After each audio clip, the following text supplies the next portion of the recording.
ರುದ್ರ ವೀರ ಗುರುಕೊಟ್ಟೂರೇಶ್ವರ ದೊರೆಯೇ ನಿನಗಾರು ಸರಿಯೇ ಸರಿ ಸರಿ ಎಂದವರ ಅಜ್ಞಾನ ಅರಿಯೇ ಬಹುಪರ ರುದ್ರ ವೀರ ಗಂಗಾಧರ ಗೌರೀವರ ಮಂಗಳಕರ ತಿಂಗಳಧರ ಅಂಗಜ ವೈರಿಯ ತುಂಗಪುತ್ರನಾದ ಶ್ರೀ ವೀರಭದ್ರನೇ ಬಹುಪರ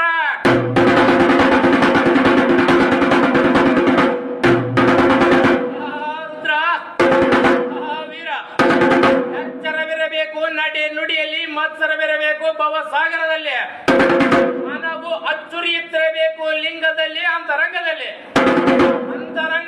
ಜ್ಞಾನಿಯಾಗಿ ಶಿಕಾಪುರದಲ್ಲಿ ಶಿಖರವನ್ನೇ ಸೃಷ್ಟಿಸಿ ಬೇಡಿದ ಭಕ್ತರ ಇಷ್ಟಾರ್ಥವನ್ನು ಪೂರೈಸಿ ಬಹುಳ ಮೂಲ ನಕ್ಷತ್ರದ ಸಮಯಕ್ಕೆ ಸರಿಯಾಗಿ ಚಿನ್ನದ ಹಾಲಿನ ಪ್ರಸಾದವನ್ನು ಪಡೆದು ಭಕ್ತರಿಗೂ ದರ್ಶನವನ್ನು ಕೊಡುತ್ತಾ ಆಶೀರ್ವಾದವನ್ನು ನೀಡುತ್ತಾ ರಥವೇರುತ್ತಿರುವ ಕೊಟ್ಟೂರು ಗುರುಬಸವೇಶ್ವರರ ನಂತರದ ಸಮಯದಲ್ಲಿ ರಥವನ್ನೇ ಹೋಲುವ ಹೆಚ್ಚಿನ ಮಠದ ಈ ದಿವ್ಯ ಸಾನ್ನಿಧ್ಯದ ಸನ್ನಿಧಿಯಲ್ಲಿ ಶಿವೈಕ್ಯನಾಗಿರುವ ಕೊಟ್ಟೂರು ಗುರುಬಸವರಾಜೇಂದ್ರ ಸ್ವಾಮಿ ಯತಿಕುಲ ಚಂದ್ರ ಮಹಾಪುರ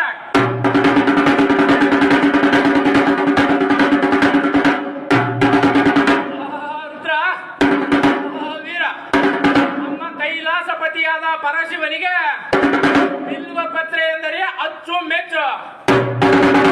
ಅದೇಕೆಂದರೆ ಬಿಲ್ವ ಪತ್ರೆಯಲ್ಲಿ ಪರಶಿವನ ಹೆಂಡತಿಯಾದ ಪಾರ್ವತ ದೇವಿಯನ್ನು ನೆಲೆಸಿರುವಳು. ಆದ್ದರಿಂದ ಪತಿಯಾದ ಪರಶಿವನಿಗೆ ತನ್ನ ಹೆಂಡತಿಯ ಮೇಲೆ ವ್ಯಾಮೋಹವಲ್ಲವೇ? ರುದ್ರ ಬಿಲ್ವ ಪತ್ರೆಯ ಮರವು ಇಂದಿನ ಪೌರಾಣಿಕ ಕಥೆಗಳ ಪ್ರಕಾರ ಬಿಲ್ವಪತ್ರೆಯ ಮರವು ಪಾರ್ವತ ದೇವಿಯ ಬೆವರಿನಿಂದ ಹುಟ್ಟಿತು ಎಂದು ಹೇಳಲಾಗುತ್ತದೆ. ಈ ಬಿಲ್ವಪತ್ರೆಯ ಮರದಲ್ಲಿ ಪಾರ್ವತ ದೇವಿಯು ತನ್ನ ರೂಪವನ್ನೇ ನಾನಾ ರೂಪಗಳಿಂದ ರೂಪಿಸಿರುವಳು.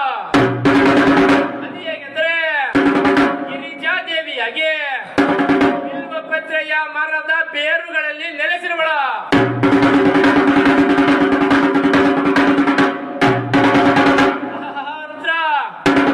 ಮಹೇಶ್ವರಿಯಾಗಿ ಬಿಲ್ವಪತ್ರೆಯ ಮರದ ಕಾಂಡಗಳಲ್ಲಿ ನೆಲೆಸಿರುವಳು. ದಾಕ್ಷಾಯಿಣಿಯಾಗಿ ಬಿಲ್ವಪತ್ರೆಯ ಮರದ ರೆಂಬೆ ಕೊಂಬೆಗಳಲ್ಲಿ ನೆಲೆಸಿರುವಳು. ಪಾರ್ವತಿ ದೇವಿಯಾಗಿ ಬಿಲ್ವಪತ್ರೆಯ ದಳದಲ್ಲಿ ನೆಲೆಸಿರುವಳು. ಕಾತ್ಯಾಯಿನಿ ದೇವಿಯಾಗಿ ಬಿಲ್ವಪತ್ರೆಯ ಕಾಯಿಗಳಲ್ಲಿ ಹಣ್ಣುಗಳಲ್ಲಿ ನೆಲೆಸಿರುವಳು. ಗೌರಿ ದೇವಿಯಾಗಿ ಬಿಲ್ವಪತ್ರೆಯ ಮರದ ಹೂವುಗಳಲ್ಲಿ ನೆಲೆಸಿರುವಳು. ಈ ರೀತಿಯಾಗಿ ಪಾರ್ವತ ದೇವಿಯ ತನ್ನ ರೂಪವನ್ನೇ ನಾನಾ ರೂಪಗಳಿಂದ ರೂಪಿಸಿರುವಳು.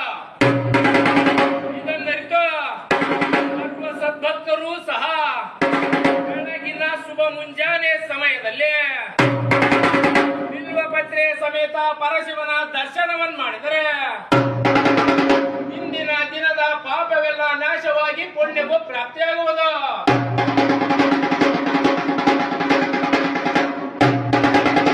ಮಧ್ಯಾಹ್ನದ ವೇಳೆಗೆ ಬಿಲ್ವಪತ್ರೆ ಸಮೇತ ಪರಶಿವನ ದರ್ಶನವನ್ನು ಮಾಡಿದರೆ ಇಂದಿನ ಜನ್ಮದಲ್ಲೇ ಮಾಡಿದ ಪಾಪವೆಲ್ಲ ನಾಶವಾಗಿ ಪುಣ್ಯವು ಪ್ರಾಪ್ತಿಯಾಗುವುದು.